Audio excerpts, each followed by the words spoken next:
Lurraldeen lehiakortasuna aztertzea garrantzitsua da bai beste lurralde batzuekin alderatzeko eta bai norberaren bilakaera zein den jakiteko. Orkestran, 10 urte baino gehiagoz, esparru jakin bat erabili dugu lurralde lehiakortasuna aztertzeko. Esparru hori nazioartean erreferentzia bihurtu da eta Euskal Autonomia Erkidegoko lehiakortasuna aztertzen eta etorkizuneko erronkak identifikatzen lagundu digu. Baina pandemiaren gizarte eta ekonomia ondorioek eta 3 trantsizio handiei erantzun beharrak agerian utzi dute gure analisietan aurrerapen ekonomikoa gainditzen duten dimentsioak txertatu behar ditugula. Hemendik aurrera lehiakortasuna aztertzeko oinarriak emango dizkigutenak. Horregatik, gure esparrua egokitu egin dugu. Lurralde baten lehiakortasunak herritarrentzat ongizate jasangarria eta inklusiboa sortezan. Esparruak oinarrizko 3 elementu ditu. Lehenengoa, lurraldearen errendimendua da. Enpresa jardueren eta sistema ekonomiko osoaren emaitzak jasotzeaz gainera, elementu honetan pertsonen ongizatean eragina duten hainbat dimentsio txertatu ditugu. Horien artean, bizitzarekiko gogobetetasunari, enpleguaren kalitateari edo ingurumenari lotutako adierazleak. Bigarrena, palanka dinamikoak dira. Lurraldearen errendimenduan modu batera edo bestera eragina duten faktoreak biltzen dituzte. Palankek garrantzi berezia dute, administrazioen eta bestelako egileen politikek eta estrategiek haiengan eragin baitezakete neurri handi batean. Palanken adibide dira kapital fisikoari, giza kapitalari, jakintzari edo gizarte eta erakunde kapitalari lotutako adierazleak. Hirugarrena, egiturazko ingurunea izango da.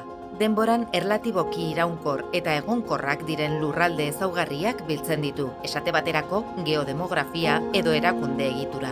Lurralde batean garatutako politikek epe laburrera ez dute eraginik elementu horietan, baina hala ere kontuan hartzekoak dira.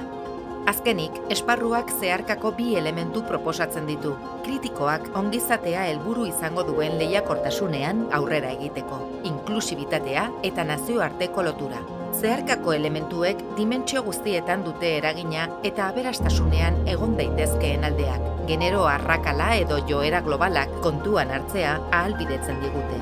Eta nork erabil dezake lurralde lehiakortasuneko esparru hau eta zein helbururekin?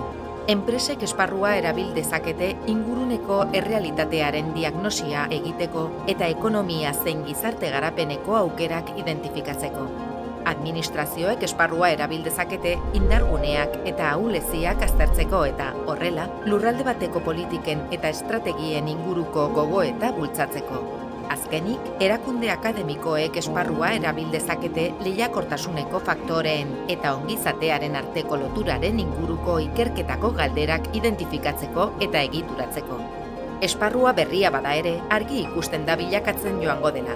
Orkestran ziur gaude Euskal Autonomia Erkidegoko lehiakortasuna aztertzen eta erronkak identifikatzen lagunduko digula. Joerak, aukerak eta mehatxuak antzematen, eta eztabaidetan eta erabakiak hartzeko prozesuetan eragiten. Hori guztia, Euskadi lehiakorragoa izan dadin, ongizate inklusiboan eta jasangarrian aurrera egiteko. Ezagutu esparru berriarekin egin dugun lehen diagnostikoa Euskal Autonomia Erkidegoko lehiakortasunari buruzko 2021ko txostenean. www.orkestra.deusto.es